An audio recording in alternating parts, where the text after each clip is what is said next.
C'est très impressionnant d'être ici. Heureusement, je suis un peu préparé, parce qu'il y a quelques jours, j'ai voyagé dans le futur pour vivre ce moment avant qu'il n'arrive maintenant. Tout simplement. Et vous, est-ce que vous avez déjà rêvé de voyager dans le temps pour découvrir des lieux disparus, inaccessibles, des lieux qui n'existent pas encore, ou rencontrer nos ancêtres et assister à des événements historiques?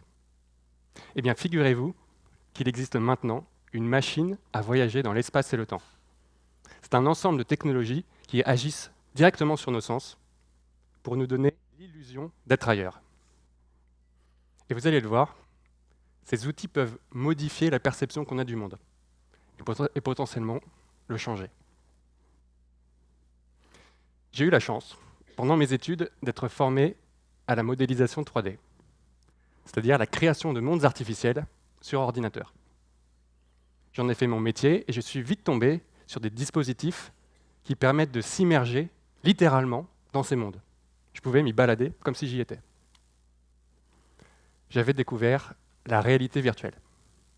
J'en ai exploré les usages, j'en ai moi-même développé, que ce soit sous forme d'outils de formation, de visualisation ou de divertissement.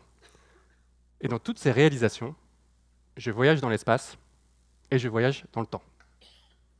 Prenons un exemple. Je travaille sur un projet dans lequel les participants visitent un monument très connu il y a 4500 ans. C'est une visite guidée, en groupe, sur un grand espace, comme si on y était. On s'équipe d'un casque de réalité virtuelle et on se retrouve en Égypte. Pendant 45 minutes, on va arpenter le plateau de Gizeh, la pyramide de Khéops. On va découvrir son architecture, son usage même, et assister aux funérailles du roi. Imaginez vous retrouver au pied de la grande pyramide. Vous pouvez vous rendre compte de la hauteur de la dernière merveille du monde antique. Quand on entre dans la pyramide virtuelle, on est oppressé par l'étroitesse des tunnels. Dans le couloir de la chambre de la reine, on peut voir les participants se baisser pour éviter de se cogner. On ressent même le vertige quand on se déplace au sommet. Finalement, c'est comme en vrai. À la fin de cette expérience, je vous le garantis, les participants ont la sensation de connaître Khéops comme s'ils y étaient vraiment allés. Et ça, c'est parce qu'en réalité virtuelle, nos sens fonctionnent comme dans la vie réelle. Vue, oui, parfois toucher, parfois odorat, et surtout ce qu'on appelle la proprioception. C'est notre faculté à nous figurer la position et les mouvements de notre corps dans l'espace. Si vous testez ces technologies, vous verrez, il est parfois difficile de faire la différence entre réel et virtuel. La grande force de la réalité virtuelle, c'est ça, c'est l'immersion. Et c'est pas tout. J'utilise mon corps comme dans la vraie vie. Je marche pour avancer, je tends le bras pour prendre un objet. J'observe, j'écoute, je me déplace, je manipule. Comme dans la réalité, on doit avancer pour en savoir plus, et nous avons un impact sur ce qu'il se passe. L'autre force de la réalité virtuelle, c'est donc l'interactivité. Immersion et interactivité nous donnent le sentiment d'exister à l'intérieur du monde virtuel. Dans cette expérience, on extrait donc les participants de leur réalité physique pour changer virtuellement de temps et de lieu. Alors là, je vous donne l'exemple de l'Égypte de la 4e dynastie. Mais il n'y a pas de limite à ce que nous pouvons vivre en réalité virtuelle. Est-ce que ça ne vous plairait pas de poser le pied sur la Lune avec Armstrong? Ou de vous retrouver devant Mona Lisa quand Léonard de Vinci l'a peinte? Avec ces technologies, on peut vivre le passé comme nous vivons notre présent. On peut faire l'expérience de notre histoire. C'est une nouvelle perspective sur le monde qui peut nous aider à mieux le comprendre. Et puis ça, c'est le passé. Mais on peut aussi voyager dans le présent en cassant les contraintes d'espace pour découvrir des personnes ou des lieux quasi inaccessibles.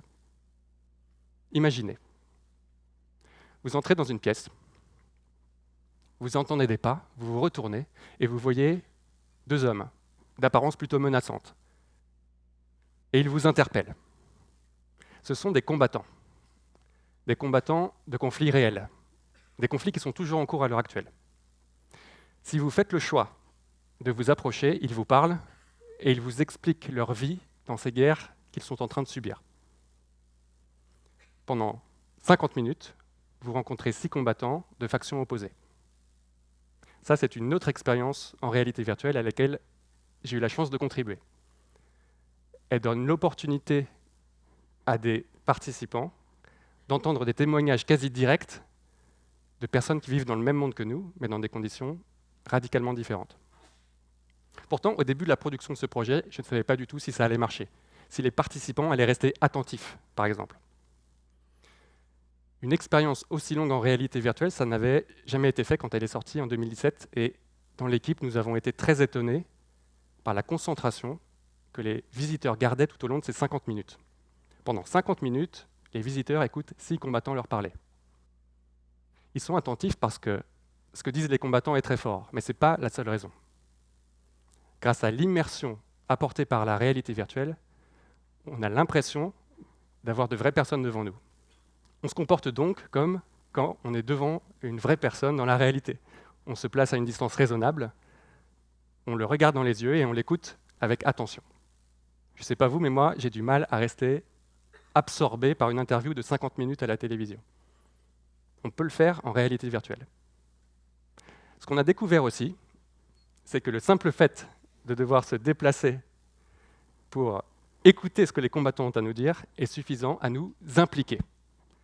De l'immersion et de l'interactivité découle donc l'implication, un concept très fort et plutôt rare en dehors de la vie réelle.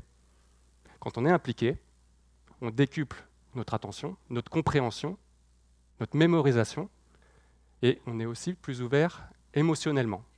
Et donc on est plus apte à se mettre à la place de notre interlocuteur. Ça, c'est l'empathie. Et l'empathie, elle se traduit par des changements de comportement. On peut voir, par exemple, les participants se rapprocher de plus en plus des combattants au fur et à mesure qu'ils leur parlent. Une connexion émotionnelle s'est créée. Et les visiteurs sont en général assez secoués à la fin de l'expérience. Ils ont passé du temps avec des personnes a priori dangereuses, mais au final qui ont un point de vue très humain, qui souligne l'absurdité de ces guerres et qui les questionnent même sur leurs propres conditions. En fait, ils ont eu les bénéfices d'une rencontre improbable et potentiellement risquée en toute sécurité. Ce genre de traitement de l'actualité avec la réalité virtuelle peut donc avoir un impact sur nos actions futures et même la relation qu'on a aux autres. Cette force pour l'implication, l'empathie, la prise de conscience, elle est actuellement mesurée scientifiquement, notamment par l'université de Stanford. Là-bas, des chercheurs y testent, par exemple, si la réalité virtuelle peut modifier notre comportement face à des événements qui peuvent se produire, cette fois dans l'avenir, comme les conséquences du réchauffement climatique. Dans une de leurs études, ils placent virtuellement des personnes dans un fond sous-marin. Elles ont accès à des informations et elles peuvent voir la faune et la flore autour d'eux se transformer et disparaître. Il en ressort un gain en compréhension et en intérêt à propos du réchauffement climatique, mais plus important, une propension à devenir pro-environnement et donc à agir concrètement pour sa survie. En d'autres termes, si j'assiste aux conséquences du réchauffement, même virtuellement, je vais faire beaucoup plus attention à ces causes. C'est donc un moyen très efficace de changer les comportements. Et il y a beaucoup d'autres intérêts à voyager dans le futur avec la réalité virtuelle. Elle est de plus en plus utilisée dans la formation, dans l'éducation. On va prendre de meilleures décisions, on va agir plus précisément, plus efficacement, si on a déjà simulé, si on a déjà expérimenté le futur. Et vous vous souvenez tout à l'heure quand je vous ai dit que j'avais voyagé dans le futur pour préparer cette conférence. Donc je ne vous avais pas trop menti. Mais bon, vous êtes plus beau dans le réel par contre. Vous remarquez que je ne vous parle pas des technologies elles-mêmes, des dispositifs qui servent à faire l'expérience de la réalité virtuelle. C'est parce que peu importe la technique, le concept restera toujours le même. Nous immerger et nous permettre d'interagir dans des mondes artificiels, avec des équipements qui évoluent sans cesse, qui vont de plus en plus s'intégrer à nos vies, et même s'intégrer à nos corps. Pour le meilleur, comme on l'a vu jusqu'ici, peut-être aussi pour le pire. Mais aujourd'hui, je ne vais pas vous parler des biais possibles de la réalité virtuelle, ça demanderait une autre conférence. Mais en parlant de futur, est-ce que vous avez déjà entendu parler de mondes persistants? Les mondes persistants, ce sont des environnements virtuels auxquels on peut se connecter de n'importe où, n'importe quand, et qui ne s'arrêtent jamais. Ils sont utilisés dans certains jeux vidéo déjà depuis plusieurs années, et ils peuvent rassembler des milliers de personnes. Ce sont d'autres espaces-temps, parallèles à notre réalité, mais avec leurs propres règles. Ce qui est intéressant ici, c'est que ces mondes ont leur propre passé, présent et futur. Ils ont leur propre histoire. La réalité virtuelle permet déjà d'accéder, avec nos sens, à certains de ces mondes. C'est donc pas juste une machine à voyager dans le temps, c'est une machine à voyager dans les espaces-temps. Et il se peut même que cette réalité, où nous sommes maintenant, soit en fait une dimension à laquelle on accède sans le savoir à partir d'un autre espace-temps, avec un système de réalité virtuelle ultra performant. Bon, je vous laisse réfléchir à ça. L'humanité a toujours créé des mondes artificiels, imaginaires ou réalistes, par la parole, les écrits, la peinture, le théâtre. La réalité virtuelle, c'est un moyen incroyable de s'affranchir des contraintes d'espace et de temps pour vivre ces mondes et y évoluer librement. C'est plus qu'un accès à l'information, c'est même plus qu'être témoin, c'est être soi-même acteur et sans risque. Et ça permet de mieux comprendre notre réalité, de mieux nous connaître nous-mêmes et de prendre de meilleures décisions. Merci de m'avoir accompagné dans ce voyage dans le temps.